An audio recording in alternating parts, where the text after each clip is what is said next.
Today we're going to take two of the ideas we've recently run into with our chords and combine them into a little bit of chord theory and a little bit of utility on the chords that's technically beyond what you need to know to play guitar or what you would want as a beginner guitarist, but this will really help you in your understanding of chords and your building of them.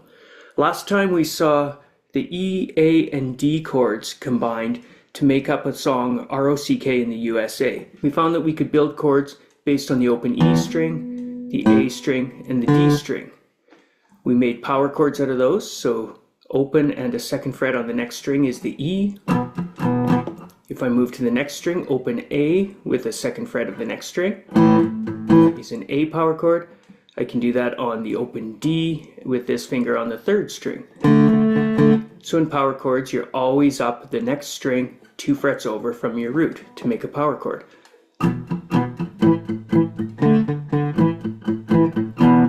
That's a little hard to control, so I may add another note to my power chord. So I'll have open, 2, and 2 for the E chord. Open, 2, and 2 for the A, 1 string higher. Open, 2, and 3 for the D chord.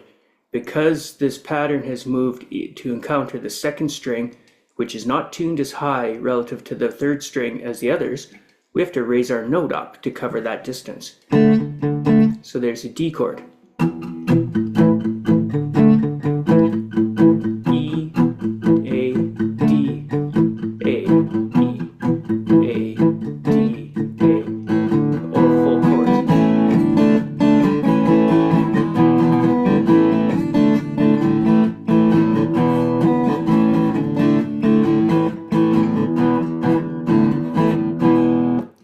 You may have noticed I did my A's and D's with a variety of fingers. That reflects what we talked about last time. So we've gone from E to A to D. If you count up, E, F, G, A is 4 above E, A, B, C, D is 4 above the A. So our strings are tuned in fourths, E to A to A to D to D to G. Those are all a fourth apart. Fourths are also fundamental to the building and the playing of chord progressions. The one reason we keep talking about that second string shift is B is only a third above the G. So it's not as far above as all these were. So if we want to do a pattern that moves from one string to the next, when we get on that string, because it's not tuned as high compared to the G, we have to raise its note a fret. That's useful. It's going to show up in our following chords as well as what we saw last time.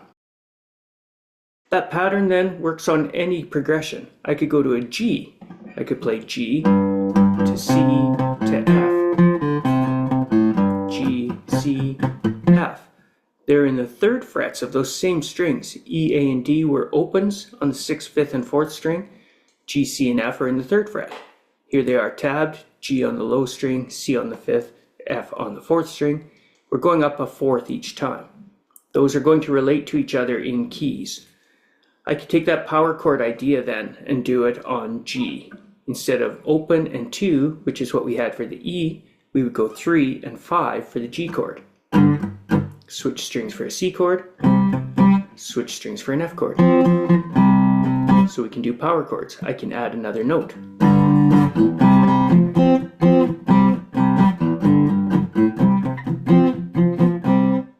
Just like we saw with the E to A to D where this note has to stick out, G can be a 3-5-5. 3-5-5 being the frets, not the chord tones. C as well. On the F, because that note is on the second string, it has to move up. So 3 and 5 makes a G5. 3-5-5 makes C5. 3-5-6 makes an F5.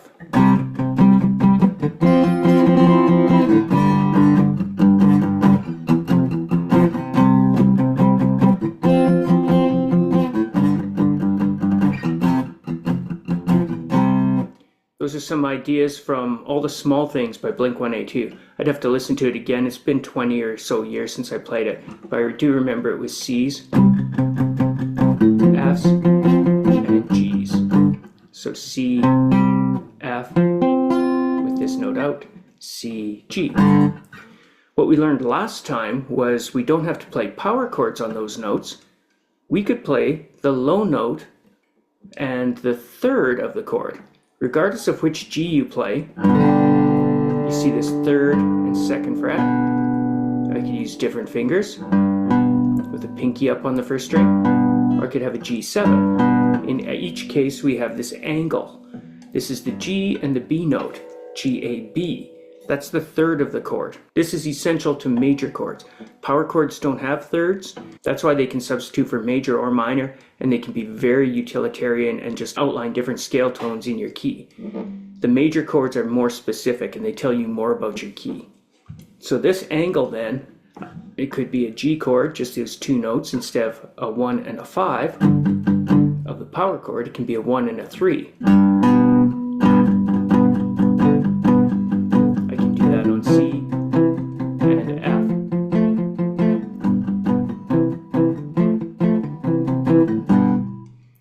Just like a power chord, we can add one more note. So here I've gone the 3rd fret, the 2nd fret, and the open for the G. So G can have 3, 2, and open. C can duplicate that on the next string, 3, 2, and open. So can F, 3, 2, oops, it needs a 1. That note, which has been open in the other chords, is a 1 on the 2nd string because of that shift. So there I've drawn the F with the pointer finger in it. So to have 3 notes in each chord, I can have the root, the 3rd, and the 5th. Now it's a complete chord. G, B, and D are the notes in a G chord. C, E, and G are in a C chord. F, A, and C in an F chord. This is what made me think of R.O.C.K in the U.S.A. last time we did this, when I played these chords.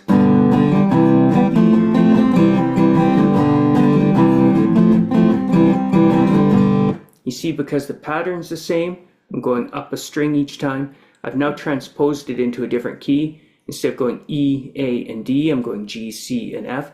The song sounds the same though, just in a different key. That's called transposing. So we've played chords that are a 4th apart. G goes up a 4th to C, goes up a 4th to F. Those are the 1, 4, and 5 in the key of C. C goes up 4 to F, that's obviously its 4 chord. G goes up 4 to C. That distance is a 4th from G up to C. It's a 5th from C up to G. This is an inversion. So G to C is 4. G, A, B, C. C to G is 5. C, D, E, F, G. So C is the 4th of G, which makes G the 5th of C. Those inversions work for everything. So if F is the 4 of C, C is the 5 of F. So in the key of F, you'd have C's because they're the 5 of F. In the key of C, you'd have F's because they're the 4 of C. G has C's because C is the 4 of G. C has G's because G is the 5 of C. That inversion is what makes those 2 chords work together in each other's keys. So those chords are a 4th apart. Within the chord, this diagonal is a 3rd. G to B is a 3rd. That's a necessary note as a chord tone. G to B, 1 to 3. That open D string is the 5. So this is how a chord is built. 1, 3, and 5.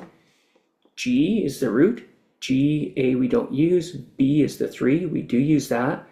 The 4 we don't use in our chord, although we've been talking about it, and the 5 we use. So chord is 1, 3, and 5. G, B, and D. C, E, and G. 1, 3, 5. F, A, and C. In the G chord, when we go across all 6 strings, we are including some more opens. So I could go 3rd fret, 2nd fret, open, open. If I took that theme, 3rd fret, 2nd, open, open, and tried to duplicate it on C, on the 5th string going up, 3rd fret, 2nd fret, open, 1st. I can't have the open there because now I've encountered the 2nd string. So in the sequence, what would have been open in the G is now a 1st fret on the 2nd string of the C chord. So G has 3, 2, 0, 0. C has 3, 2, 0, 1. F already included the 1 earlier on. 3, 2, 1, 1. So there's your complete F chord again. That little diagonal line with that bar on the first 2 strings. So this explains why our chords look the way they do. G is a 6th-string chord because the root's on the 6th string. Not all of those notes will show up in the C chord in their transposition. In C we'll get the same intervals without that final note because we only have 5 strings. In F we'll get the same as the C but with 1 note missing because we only have 4 strings. So if I hear 4 strings of each, those would be the same intervals.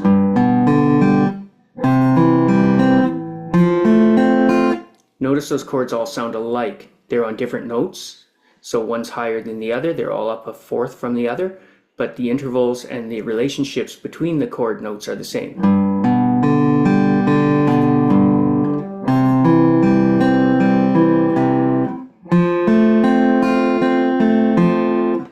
That's why these chords are really good to memorize, but not just as snapshots of pictures, which is how most people do it. Okay, G looks like this, it's kind of vertical. F looks like this, I hate that bar. C's a pretty nice chord. But they don't really look alike to people. I like to point out that they actually are very much alike. These are the same chords, just trying to duplicate as you go up the strings. That 2nd string keeps changing the pattern, so we end up thinking our chords are sort of arbitrary or random, and we don't spend the time looking for the patterns that we should. So here I wrote that that angle was a G and a B, a 1 and a 3. Now we've included a D note, the 5. On C, we get up to the G note, the 5. And on F, we get up to the C note, the 5. That's when we included the 3 notes in order, 1, 3, 5. That's the definition of a triad, a major chord. Then on the G, we added another note. It was another root. It was another G. On C, we added the next note, another root. And on F, on the 1st string, we add another F, the root, when we bar our finger onto the 1st string. G allows us to hit an open 2nd string, or we could actually play another note there, but that's the one we're doing today. So I got a root and a 3 on the top of the chord again. C has the open E string, so it's a root and a 3. So these are the same, root 3rd, 5th, root 3rd. The F, we've run out of strings, so we don't get that next 3rd. The G also has one more G here, so root again. Notice it's only G, B's, and D's for a G chord. We ran out of strings on C, so we don't get another C. We ran out of strings earlier on F. There you see the same angles in my fingers, creating the same intervals in these chords. Root and 3 is what's important in a major chord. In a minor chord, that 3rd would be lower. So here's G, C,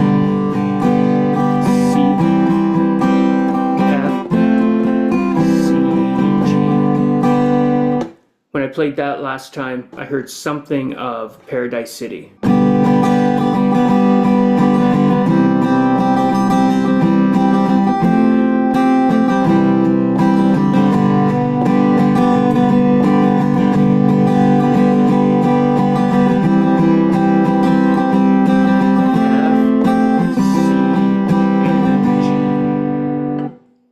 That pinky got hung out in each of the chords this time. On a C chord, that's a G note. You see there's already G's in a C chord, so it doesn't hurt it. On the F chord, the G note is a 2. This would be an F add 2 or an F add 9, however you like to think about it. That's not relevant right now, but if you heard that and wanted to try it, that's what I was doing. So chords are 1, 3, and 5. That 3 is a major note, so it's a major chord. The 5 we also found in power chords, so either one of those works. The 2nd string causes us to move our note up a fret from what it would be expected to be if we were on a different string with that chord. We saw that when we went from E's to A's to D's, as well as going from G's to C's to F's. In each case, as we move up a string, our chord is moving up a fourth. It makes sense to do that because they relate to each other in keys that way. We still haven't gotten deep into the 1, 4, 5. That would be another big day of discussion, another page of your book that should be devoted to what's called primary chords and 1, 4, 5s. Maybe I'll get to that soon here too. I just want to double back for a second to look at the chords we learned last time, the E, A, and D, and see how that 2nd string shift is impacting them. I'm not going to draw this out, I'll just discuss it with you. You've got your pictures of your chords. There's E, open, 2nd fret, 2nd fret, and a 1st fret. When I go to A, I'd like to move everything up a string up a fourth from E to A. But because this note is on the second string, if I leave it there, it's minor. I have to move it into the second fret to make an A major. Here are intervals being the same again, just as they were the same here. They're different order here, but we're getting the same effect. 1, 5, 1, 3. On A, 1, 5, 1, 3. If I move that chord up to D, the note on the second string has to squirt out a fret. That's the third fret, but in the chord it's a 1, 5, 1,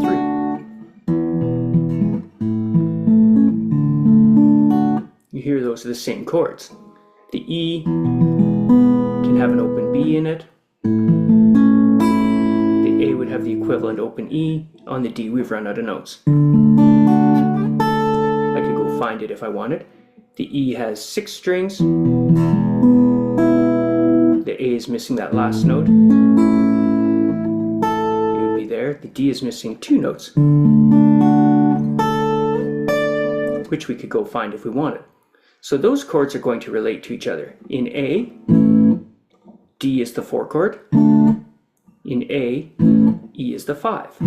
So the key of A has both A, D, A, E, root, 4, root, 5, root, 4, root, 5.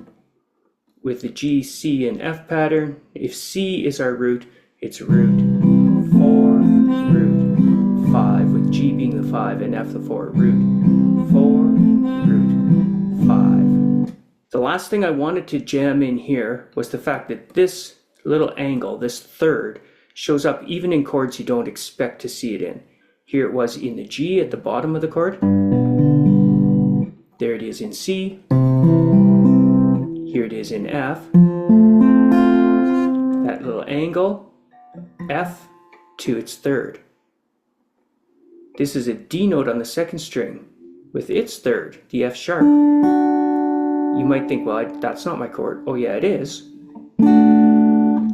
It's showing up in a different place in the D chord. We said the D chord had root 5th, root 3rd. There's that angle showing up in the D. So there it is in G, C, F, and even D up here. What about this E chord? Oh, there it is. There's an E note in the E chord, and the G sharp, its third. So I got root 5, root 3. So there's that same angle showing up. Is it in the A chord? If I put that angle in the A chord, that note's on the second string, so it's not high enough. So it'll be minor. It's lower than you would expect from a major third. In E we have this angle, making a major third, making it a major chord. In D it's there, major chord. In A, if I use the same angle on the second string, ooh, it's minor. So on this set of strings, that major third is not on the angle, they're lined up. The strings are tuned already in thirds. The G string is a third below the B. So any 2 notes I put on there, if they line up, they're a third apart. So in A, the root and third are in the same second fret. So major thirds are on that angle in the G. There they are in the C. There they are in the F. Or back here, they were in the E chord. E is a fret lower than F. So there they are in E. There they are in F. I can put them in the B flat, but I'm not going to right now. I'll put them here in the D, root third, and on the other string, root third. They align on that set of strings from third string to second. In the D chord, there's your major third. If you lower that note 1 fret, it's a minor third, so there's D minor. That's why D minor looks like this and not this. That's why E minor, instead of having those 2 notes, I lower this one. It's now open. You didn't remove a note, you lowered it from first fret to open, to minor. In A major, the third is on the second string, second fret. I would lower it to the first fret. That's why A minor looks like this. This angle that on all other strings looks like a major third is a minor third on this one, so therefore that's a minor chord. That's probably a lot of information that you're not going to absorb really well right now, but I'd like you to be aware of it so you see the relationships between your chords. Lots of great players will look at chords totally separately. Here's a G, here's a C, here's an A minor, here's an E minor. And they look at them as snapshots, so when they move to them, they throw one chord away and move to the next. If you're good and you're fast, you'll never notice that that could have been better.